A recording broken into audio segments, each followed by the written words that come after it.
예수께서 요한이 잡혔다고 하는 말을 들으시고 갈릴리로 돌아가셨다.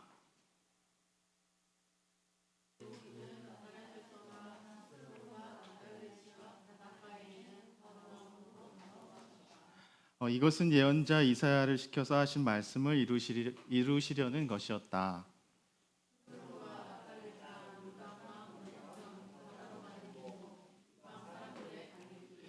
어둠에 앉아 있는 백성이 큰 빛을 보았고 그늘진 죽음의 땅에 앉은 사람들에게 빛이 빛이었다.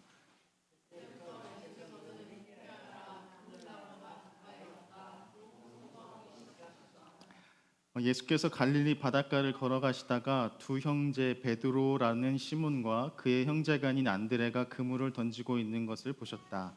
그들은 어부였다.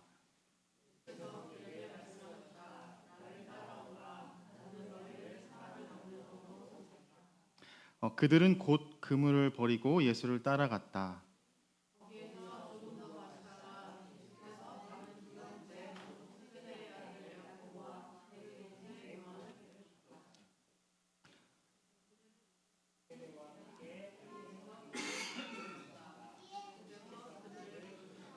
그들은 곧 배와 자기들의 아버지를 놓아두고 예수를 따라갔다. 우리 함께 23절 읽겠습니다.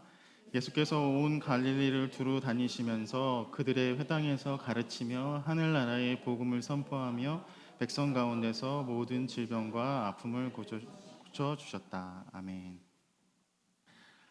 오늘 본문의 첫 12절 말씀은 세례 요한이 체포되었다라는 말씀으로 시작합니다. 우리가 두 주간 함께 나누었듯이 얼마 전까지 세례 요한은 광야에서 자신을 찾아오는 수많은 사람들에게 회개하라, 하늘나라가 가까이 왔다라는 말씀, 지금 오늘 본문에서 똑같이 예수께서 하시는 말씀을 선포했고 죄 사함을 받게 하는 그 회개의 세례를 사람들에게 베풀었습니다. 그런데 문제는 이 세례 요한이 베풀었던 세례, 그리고 세례 요한의 사역을 통해서 세례 요한의 인기가 점점 올라갔고, 이 세례 요한의 그 소문이 이제 그 지역과 조금 널리 퍼지게 되었고, 그 세례 요한의 영향력이 무시 못할 정도로 이제 누구나 세례 요한은 누구다라는 사실을 알 정도로 알게 되었으니, 오늘 첫 12절의 말씀 세례 요한이 체포되었던 것입니다. 그래서 이 헤롯에 대해서 우리가 조금 더 자세히 알 필요가 있는데, 우리가 조금 간단한 이 배경을 조금 더 살펴보면, 하고 이방인들이 모여 살고 세상 어느 곳에서도 살아갈 자리를 잃어버린 사람들이 몰려와서 그러한 세상 끝에 서 있는 것 같은 그러한 삶의 사람들이 모여 사는 곳. 그러나 그럼에도 불구하고 그마저도 그 삶의 자리가 안전하지 않은, 왜? 로마 제국의 그 폭정과 그 폭압 정치 때문에. 이것은 조금 나중에 자세히 설명드리겠지만, 아무튼 이 갈릴리 지역 사람들의 저항이 가장 치열했고, 당연히 로마 총독부는 민중들의 봉기를 진압하기 위해서 많은 군대를 갈릴리에 보냈고, 성전을 약탈했고 무차별 학살을 저질러서 기록에 의하면 당시의 갈릴리 폭동 진압 사건으로 인해서 죽은 사람이 2,000명, 그리고 십자가 처형, 생매장으로 죽은 사람의 수도 셀 수 없었고, 방화, 체포, 처형, 압송, 이러한 일들이 가장 많이 일어났던 곳이 이 갈릴리 지역이었음을 우리가 알 수 있습니다. 그래서 이 요한이 잡혔다는 사실은, 요한이 체포되었다는 사실은 되게 큰 일이었고, 특별히 예수님께는 그 누구보다도 큰 일이었습니다. 왜 그랬을까요? 예수님도 똑같이 앞서 주의 길을 예비하라는 것처럼 세례 요한이 하고 있는 그 사역, 회개하라, 똑같죠. 예수님께서 오늘 본문에서 하시는 말씀이 회개하라, 하나님 나라가 가까이 왔다라는 그 말씀을 선포하는, 기쁜 소식을 선포하는 그 사역을 감당해 내려고 하는데, 이제 세례 요한이 잡혔으니 이제 그 세례 요한이 잡힌 일이 어떤 다른 사람의 그런 일이 아니라 이제 앞으로 예수께서 겪어야 할 일이기 때문에 이 세례 요한이 체포되었다는 사실이 지금 예수님께는 매우 매우 중요했습니다. 그렇다면 여러분들 어떨까요? 만약에 내가 일을 시작하려는데 누군가가 내가 하려는 그 사역을 하고 있는 먼저 하고 있던 사람이 큰 어려움을 당하고 체포를 당했다 하면 그 사람이 그 하던 일을 그 장소나 그 일을 하지 말아야 하잖아요. 근데 역설적이게도 예수께서는 지금 보면 세례 요한이 잡혔다는 말이 조금 더 급하게 갈릴리로 예수께서 가시고자 하는 마음이 들게 하는 그 큰 원동력으로 작용하고 있는 것을 볼 수 있습니다. 그래서 요단강에서 갈릴리 나사렛으로, 그리고 거기서 다시 급하게 스불론과 납달리 지역, 그리고 가버나움으로 예수님의 자리가 급하게 옮겨집니다. 이것이 우리가 함께 읽은 13절 말씀이에요. 그래서 예수님께서 그냥 지나쳐 가실 수 있는 마을, 스불론과 납달리, 작은 마을들이 나오는데 우리가 크게 신경 쓰지 않고 지나갈 수 있는 그 지명 이름들이거든요. 혹시 스불론, 납달리 하면 생각나는 구약의 말씀 있나요? 그 구약이 떠올려질 수 있거든요. 사실은 창세기에 나오는 야곱의 아들들의 이름이에요. 이 스불론과 납달리라는 이름이. 그래서 그 야곱의 아들들이 있는데, 야곱이 누구죠? 이삭의 아들, 그리고 이삭의 아들 쌍둥이 형제의 둘째인데, 여러분 우리 주일학교 때 너무 많이 잘 들어서 알고 있었잖아요. 그래서 제가 빠르게 그 이야기를 한번 해볼게요. 첫째 아들이 받는 축복을 너무나 가지고 싶어서 뭐 한 그릇에? 팥죽 한 그릇에.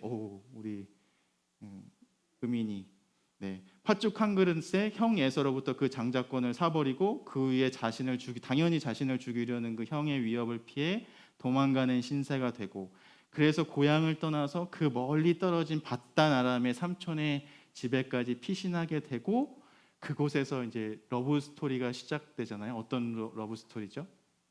그 라헬에게 반해서 내가 이 라헬을 저에게 주십시오 라고 했는데, 그 삼촌의 약속, 7년간 내 밑에서 일하면 결혼시켜 주겠다는 말만 믿고 열심히 일했는데, 결국 결혼은 누구랑 하게 돼요?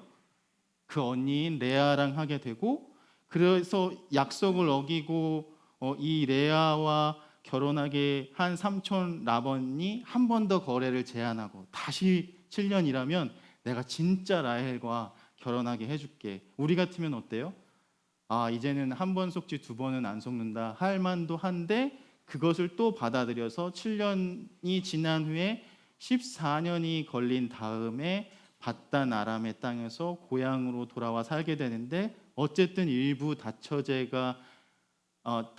문화였던 당시의 사회에서 야곱은 두 아내를 얻게 되었고, 그리고 우리는 잘 이해가 안 되는 문화일 수 있는데, 그 당시 문화에서는 두 아내를 결론적으로 얻게 되었고, 그리고 아내의 종들까지 신랑의 소유로 여겨지던 사회에서 총 4명의 아내에게서 12아들을 얻게 돼요. 처음 들어보는 얘기죠. 예, 그래서 처음 12아들을 얻게 돼요. 그래서 이렇게 많은 12아들이 있는데, 여러분 이제 이게 항상 이 아들들이 이렇게 많을 때는 어떤 문제가 발생해요?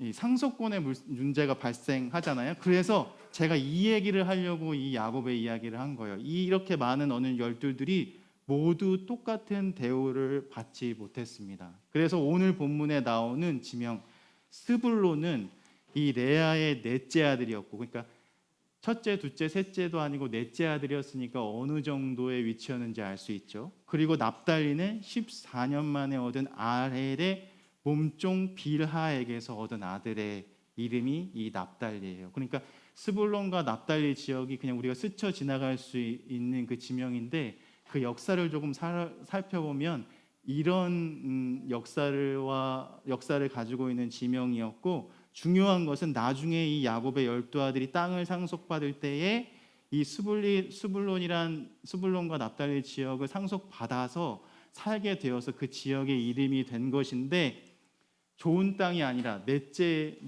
아들에게서 받은 땅, 스불론, 납달리, 몸종에게서 얻은 그 자식 사람에게 상속한 땅이었으니 그 땅이 오늘 예수님께서 지나가시는 아무도 살고 싶지 않았던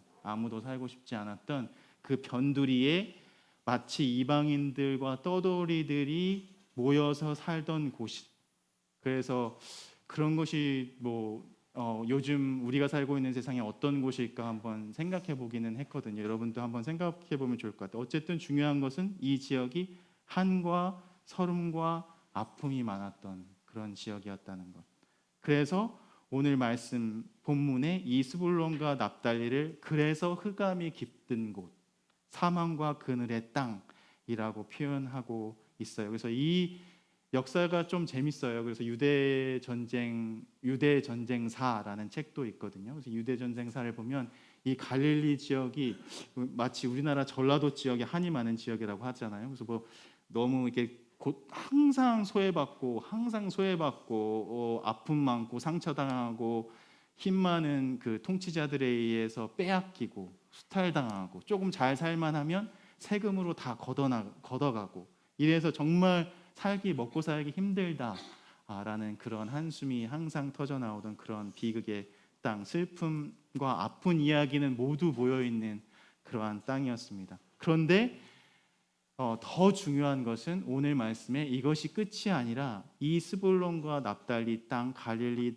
아무란 땅 한가운데로 빛이 비추었다 라고 하면서 이때부터 예수께서 회개하라, 하나님의 나라가 가까이 왔다라는 복음이 널리 선포되기 시작했다라고 기록하고 있어요.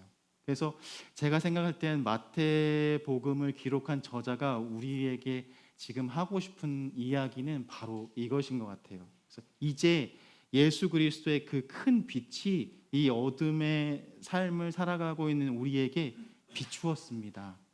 그래서 우리가 듣는 이 기쁜 하나님 나라의 복음은 이제 우리를 사지로 내몰고 위협하고 빼앗아가는 그런 소식이 아닙니다.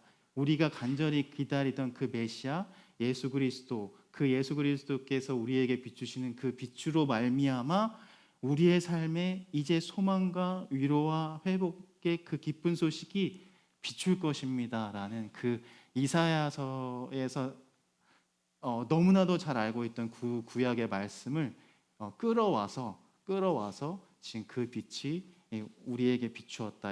특별히 스불론, 납달리, 갈릴리 지역에 사는 이 사람들에게 비추었다. 그러니 회개하라, 하나님 나라가 가까웠다라는 그 예수 그리스도의 선포도 그냥 조금 세례 요한이 전하는 회개하라, 하나님 나라가 가까웠다라는 그 선포와 다른 점은 어떤 당장 지금 너희들 회개하지 않으면 너희들이 이제 죽을 거야 라는 그러한 선포가 아니라 이제 그 빛이 우리에게 비추었으니 그 빛 대신 우리 예수 그리스도께 우리의 삶을 돌려야 합니다. 그것이 바로 진정으로 우리 예수께서 우리에게 요청하시는 그 회개입니다.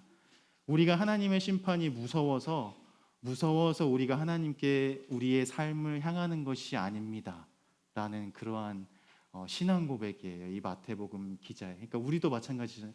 회개하라, 하나님 나라가 가까웠다는 게 우리가 이제 그 하나님을 믿지 않으면 우리가 구원에 이르지 못하기 때문에 우리가 회개하고 우리 하나님께 우리의 삶의 방향을 트는 것이 아니라 그 하나님의 빛으로 향하는 이유는 그 빛이 위로와 희망, 회복의 약속, 하나님의 나라가 우리에게 이제 가까이 왔다는 어둠을 살던 우리에게 이제 그 빛이 우리에게 왔다는 가슴 뜀과 감동 때문에 조금 다르죠. 이게 두려움 때문에 우리가 회개하고 하나님께 우리의 삶을 향하는 일과 그 기대와 소망과 벅찬 감격 때문에 예수 그리스도의 빛으로 우리의 삶을 향하는 일은 조금 다른 것 같아요. 그래서 이어지는 말씀, 예수를 그물을 버리고 나를 따라오너라는 그런 부르심, 소명, 결국 회개하라, 하나님 나라가 가까웠다는 복음에 나를 따라오너라는 사이에 여러 가지 시간적인 간극은 있지만 예수께서 이 말씀을 갈릴리 바닷가를 걸어가시다가 두 제자를 부르시면서 하실 때 이 나를 따르라는 주님의 부르심에 베드로와 안드레가 그들의 일을 뒤로하고 즉시 주님을 따릅니다. 사실 이해하기 힘든 구절이에요. 이렇게 그 말씀 자체만 놓고 보면 여러분에게 와가지고 이제 교례하지 마세요. 뭐 교례 이제 교례 또 이렇게 또 교례라고 하지 맙시다.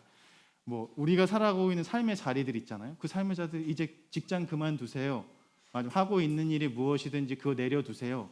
그리고 이 일 하세요라고 우리가 누군가가 우리에게 요청할 때 그 일을 우리가 상식적으로는 이해하기 힘들잖아요. 근데 이것이 오히려 그 당시 예수님의 나를 따라오라는 그러한 요청과 부르심이 이 두 제자들에게 쉬웠던 이유는 이미 앞서 말씀드린 상황, 너무나도 절망적이고 암울하고 힘들고 버겁던 삶을 살아가고 있던 제자들이기 때문에 내가 어떤 희망된 미래를 보여줄 테니 나를 따라라. 그래서 내가 이 미래를 한번 선택해 볼까? 라는 그러한 마음가짐으로 예수를 따르려는 제자들의 마음도 아니고 그러한 것 때문에 이 제자들을 부르는 예수님의 마음도 아니에요. 오히려 누군가가 너무 힘든 삶을 살고 있기 때문에 이 흑암 어둠에 너무 힘들어하고 있는 삶을 이제 빨리 그 그물을 내버려 두고 나를 따라와. 내가 너를 이 삶에서 건져줄게 하는 그 의미가 조금 가깝다고 볼 수 있는 것 같아요. 그래서 어떻게 보면 안병무 선생님이 이제 제가 신학교에 입학해서 너무 가슴 뛰게 읽었던 갈릴레아 예수라는 안병무 선생님이 쓰신 책이 있거든요. 그 책에서 이 안병무 박사님이 얘기하는 것은 두 제자들이 예수를 그물을 버려두고 따르는 일이 그 당시 이 박사님의 표현으로는 가장 쉬운 일이었다고 오히려 얘기를 해요. 왜냐하면 내 삶이 너무 이거보다 더 시궁창인 삶이 없기 때문에 그냥 누군가가 나의 삶을 조금 구제해 줬으면 좋겠는데, 그러니까 예수님이 이 두 제자들에게 오셔서 너희들 안 돼, 이렇게 살면 안 돼, 나를 따라오너라 하는 그 요청이었다는 것을 알 수 있어요. 그래서 로마 제국의 수탈, 폭력, 강압 정치가 극에 달했던 시기, 그래서 로마 제국과 원치 않는 계약을 맺어야만 하는 상황, 심지어 본인들이 벌어들인 어획량의 70%를 세금으로 걷어들이는 그때 당시의 상황, 뭐 이런 계약이 있을 수 있을까요? 우리가 버는 수익의 70%를 세금을 떼간다 하면은 이런 계약이 어디 있습니까? 하고 우리는 그 억울한 계약에 이렇게는 못하겠습니다 할 일이잖아요. 그러나 심지어 그 당시의 어부들은 이러한 불합리한 계약과 이러한 막대한 세금을 바치는 이 상황에도 불구하고 이것에 몸소리 치면서도 어쩔 수 없이 이렇게 어부로서 살아가야만 하는 상황이었어요. 왜냐? 갈릴리 말고는 더 이상 갈 곳이 없는 사람들이었기 때문에, 거의 이제는 이 삶의 마지막에 다다라 살고 있는 사람들이었기 때문에, 그렇기 때문에 이 막막한 현실을 살아가는 제자들에게 예수를 따라 나서는 일은 어쩌면 당연하게까지 느껴지기도 합니다. 여기서 중요한 사실 한 가지는 갈릴리 어부로 살아가던 이 가난한 어부들이 결국은 예수의 갈릴리 사역, 가난한 자들이 가난한 자들을 살리는 일에 동참했다는 그 사실이에요. 그래서 예수님도 보면 가진 것이 하나도 없는 분이셨잖아요. 그리고 배운 것도 정규 교육을 받지 못한 분, 가진 것이 없는 분, 우리가 이렇게 기억하잖아요. 그렇게 자기 땅 한 평 가지지 못한 예수, 그리고 자기 땅 한 평 가지고 있지 못한 어부들을 동료로 부르시고 그 부름에 가난하고 약한 사람들, 배고픔과 하루하루 살아가는 일에 크게 절망했던 사람들이 모이게 되었고, 그들이 함께 모인 곳에서 하나님의 나라의 그 사역이 이제 시작되었다는 것, 그것이 예수님의 삶의 방식이고, 언제나 가난하고 약한 사람들이 예수 주변에 모이게 되고, 그리고 자신들과 같은 약하고 가난한 사람, 여기서 가난한 사람이라는 것들은 마음이 가난한 사람들과 정말 가난한 사람들 모두를 말하고 있습니다. 그래서 그들이 함께 모여 생명의 떡과 포도주, 물고기와 빵을 나누며 우리가 가진 것이 그 무엇이든 그것이 얼마이든지 바로 이 자리에 내가 가진 그것으로 하나님의 나라의 기쁨을 만들어내는 삶. 좀 다르게 생각해 보면 우리에게 나를 따르라는 부르심이 아닙니다, 주님. 제가 조금 대출을 받아서 조금 사업을 하다가 살림살이가 좀 나아지면 그때 하나님 나라 그 일 따를게요. 라든지 아니면 내가 지금 살고 있는 삶의 자리가 너무 보잘것없고 초라하니까 내가 지금 이 내 삶의 자리 말고 다른 곳으로 이사 가게 되면 그래서 상황이 좀 나아지가 되면 그때 하나님 나라 살기 그거 저 한번 해볼게요. 라고 이렇게 고백하지 않고 하나님도 그렇게 요청하시지 않는 것이 참 놀라운 것 같아요. 바로 우리의 자리, 비록 그 자리가 상처의 자리, 아픔의 자리, 어두운 자리, 빛이 보이지 않는 자리라고 해도 바로 그 자리에 그 당시 그 나라를 그 자리를 통치하던 로마 제국의 방식과는 다른 하나님 나라의 방법으로 기쁨을 만들어내는 나라, 그 하나님 나라 복음, 그 하나님 나라 삶, 그런 사람들의 모임을 교회라고 우리가 부릅니다. 다시 말하면 어부이던 제자들이 예수를 따라갔다는 것은 이제 그들이 이 세상의 계약을 끊고 하나님과의 계약을 맺었다라는 뜻으로도 읽을 수 있을 것 같아요. 그래서 25절 마지막 절에는 갈릴리와 수리아와 데가볼리, 예루살렘 그리고 요단강 너머에까지 확장되었다고 전해집니다. 그래서 이제 여기서 우리가 알 수 있는 것은 이 천국의 기쁜 소식은 사람들이 그어놓은 경계선을 훌쩍 뛰어넘어서 혹은 그 경계를 없애면서 이루어지는구나라는 사실 우리가 알 수 있고, 이 갈릴리에서 시작된 복음이 우리에게까지 비추어서 이제는 흑암에 살던 자리가 어디든지 막론하고 그 우리의 삶의 바로 그 자리가 예수 그리스도로 인해서 하나님 나라의 그 복음의 빛이 비추는 자리가 된다는 것. 그래서 그 은혜, 우리의 자리가 어디든지 우리에게 찾아오셔서 우리에게 나를 따르라고 초대하시는 그 음성, 바로 그 음성이 우리에게는 기쁜 소식이고 은혜이고 구원이구나라는 사실을 한번 생각해 보았습니다. 제가 새해가 되면서 좀 한 가지 하고 있는 게 있습니다. 뭐 새해 계획이라고 부를 만큼 거창한 것은 아닌데 할 수 있으면 매일 하는 건 아닌데 하루에 1시간씩 그림을 그렸으면 좋겠다. 이렇게 해서 그 그림 그리기를 한 1시간 하루에 1시간씩 하고 있어요. 그래서 뭐 사람도 그리고 뭐 이것도 그려보고 저것도 그려보고 하거든요. 근데 그 그림을 그리다가 좀 알게 된 사실은 이 그림을 그리는데 사진도 마찬가지지만 이 빛을 이해하는 게 되게 중요하더라고요. 여기 미술 선생님도 계신데 제가 그림 그리는 일 얘기하고 있네요. 아무튼 그 빛이 되게 중요하더라고요. 이 어두운 빛이 비추면 이 어두운 환한 부분과 어두운 부분을 그리는 일. 근데 재밌는 게 제가 이제 뭘 보고 그린다고 해볼까요? 이 촛불을 앞에 놓고 이제 그리잖아요. 제가 이제 그림을 이거 보고 한번 그려봐야겠다라고 그리면 앞에 물체가 있는데 그리고 그 빛이 이제 빛을 비추어서 이제 밝게 자세하게 비춰놓고 그리거든요. 근데 이 보이는 대로 그리지를 않아요. 재밌죠? 저만 재밌나요? 제가 그리다 보면 이게 이렇게 보면 이렇게 그려야 되잖아요. 근데 이 모습대로 그리지 않고 그냥 제가 그리고 싶은 대로 그려요.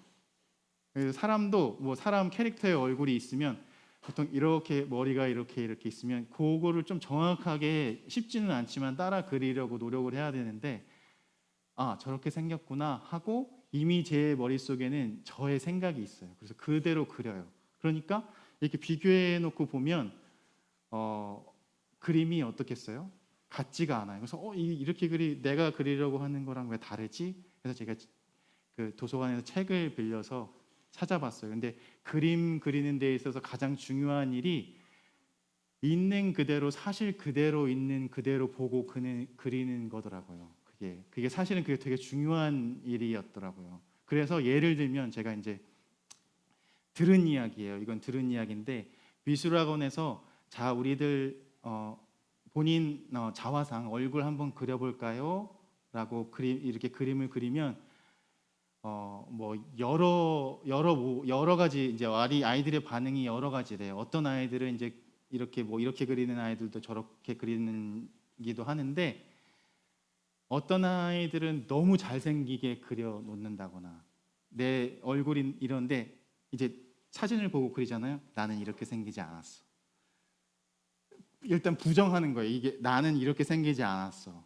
나는 더 잘생겼어라고 하고 그리거나 혹은 그리지 않는 친구들도 있거나 하여튼 반응이 제각각이에요. 그러니까 그걸 보고 제가 깨달았어요. 그림을 그리면서 약간 그게 약간 터닝 포인트식 같이 됐건 우리의 삶에서도 이제 우리 주연자리잖아요. 예수 그리스도의 빛이 비추어서 우리의 삶에 빛이 비추면 그 빛이 비추는 그 삶에 보이는 우리의 삶의 모습들을 그대로 받아들여야 되는데 우리가 예수 그리스도께서 비춰주시는 빛으로 살겠다고 그렇게 그리겠다고 우리가 그렇게 살겠다고 다짐을 하면서 사실은 예수 그리스도의 빛이 비추어서 보이는 모습과 다르게 우리가 그냥 생각하는 대로 살 때가 너무나 많구나라는 생각을 한번 해봤어요. 그러니까 사실은 앞에 뭐가 내 삶이 어떤 모습 상황들이 펼쳐지든지 별로 중요하지 않아요. 왜냐하면 어차피 내가 원하는 대로 그릴 거니까 혹은 그리지 않을 거니까. 왜냐? 부정하니까. 나의 삶을 부정하니까. 이게 되게 그냥 사실 그대로 그리는 일이 그래서 엄청 중요하더라고요. 그 여러분들도 한번 한번 본인 그려보세요. 그림 그리는 일이 참 되게 좋더라고요. 한번 그려보셨으면 기회가 되셨으면 좋겠고 제가 말씀드리고 싶은 것은 이래서 예수께서 우리 오늘 말씀에 보면 그 빛이 어둠의 흑암에 살아가던 사람들에게 예수 그리스도의 빛이 비추었다. 그래서 하나님 나라의 그 사역이 그 하나님 나라의 기쁜 소식이 우리에게 가까이 왔음을 느꼈고 그렇게 살 수 있는 용기와 희망을 얻게 되었다라는 오늘의 말씀이잖아요.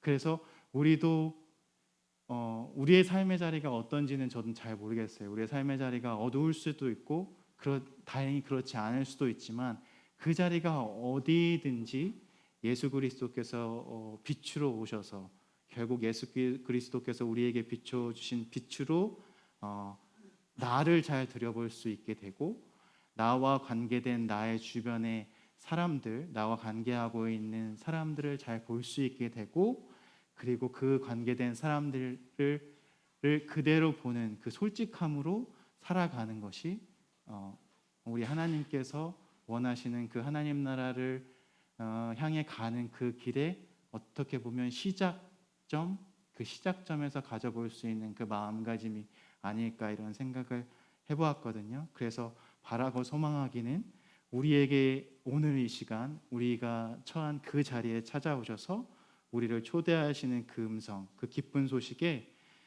우리가 감격하고 그 은혜로 살게 되고 결국 그 위로와 그 빛이 우리가 어떠한 환경에 있더라도 힘을 주셔서 일으켜 세우시리라는 그 약속, 그 기쁜 소식이 그 주님의 사랑과 주님의 돌보심과 은혜가 한 주간 우리의 삶 속에서 풍성히 자리 곳곳마다 가득히 넘쳐나는 우리의 삶이 되기를 주님의 이름으로 축복합니다. 우리 함께 기도드리겠습니다. 어둠 속에 있는 백성에게 생명의 빛을 비추시는 하나님, 독생자 예수 그리스도를 통하여 절망과 멸시의 땅 갈릴리에 그 어두운 땅에 하늘나라의 복음을 선포하셨고 어부들을 부르시어 사람을 낚는 제자로 삼으셨습니다. 바라고 소망하기는 오늘 우리에게도 같은 은혜와 그 사랑, 당신의 빛을 비추셔서 우리를 감싸고 있는 우리가 어찌할 수 없는 그 그물을 내려놓고 기쁨으로 주를 따르는 일에 동참하게 되기를 기도합니다. 우리 주위에는 여전히 가난하고 취약한 이들이 있습니다. 길거리에 내몰려 있고 일할 권리를 되찾으려는 사람들의 목소리는 아직도 허공에 흩어집니다. 최악의 불경기를 몸으로 겪는 이들의 한숨이 여기저기에 들립니다. 주님, 이 어지러운 상황 속에서 우리의 마음을 지킬 지혜를 허락해 주시고 더 나아가 가난한 자들을 가난한 자들을 부욕해 하시는 당신의 나라, 낮은 자들을 일으켜 높은 자들을 부끄럽게 하시는 당신의 나라가 오늘 이곳에 세상 곳곳에 갈릴리로 임하기를 간절히 기도합니다. 가난하고 소외된 이들의 주님, 이 겨울 혹독한 주의를 힘겹게 홀로 이겨내야 할 모든 이들의 온기가 되어 주시고 거처할 곳이 없어 매일 추위에 고스란히 노출되는 이들과 함께해 주시며 또한 생계를 위해 이 추운 날씨에도 불구하고 일해야 하는 노동자들과 함께해 주시며 억울한 사정 호소하는 이들, 그리고 여러 질병들로 힘들어하는 우리의 이웃과 함께해 주셔서 무엇보다도 마음의 추위로 외롭고 힘든 하루하루를 보내는 이들에게 빛이 되어 주옵소서. 이러한 우리의 고백과 감사의 기도의 제목들을 담아 주님께 귀한 헌금 드린 손길들이 있습니다. 우리가 넉넉해서 드린 것이 아니라 부족한 가운데서도 주님께서 주신 것들에 감사한 마음을 담아 드립니다. 주님 받아 주옵소서. 이 시간 우리 주님께서 가르쳐 주신 기도 우리 함께 드리겠습니다.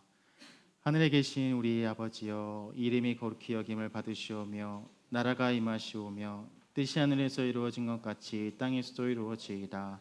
오늘 우리에게 일용할 양식을 주시옵고 우리가 우리에게 죄 지은 자를 사하여 준 것 같이 우리의 죄를 사하여 주시옵고 우리의 시험에 들게 하지 마시옵고 다만 악에서 구하시옵소서. 나라와 권세와 영광이 아버지께 영원히 있사옵나이다. 아멘. 우리 함께 응답 파손 찬양으로 빛 대신 주 함께 찬양 드리고 축복하고 예배를 마치겠습니다.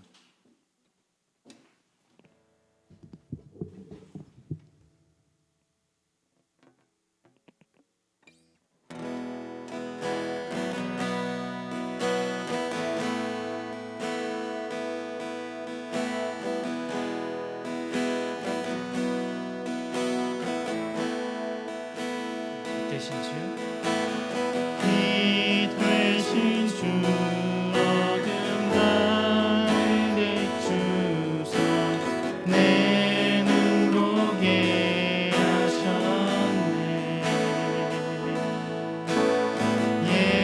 예배하는 선한 마음 주시고 참 소망이 되셨네.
이제는 우리 주 예수 그리스도의 은혜와 하나님의 놀라운 사랑과 이 시간 다시금 우리에게 찾아오셔서 그 갈릴리 깊고 흑암에 거하던 백성들에게 빛이 되어 주신 것처럼 이제 우리도 세상으로 나아가 빛으로 살겠습니다.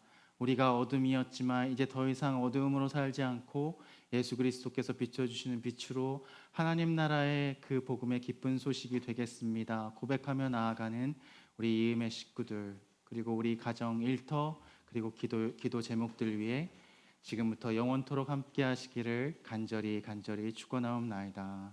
아멘.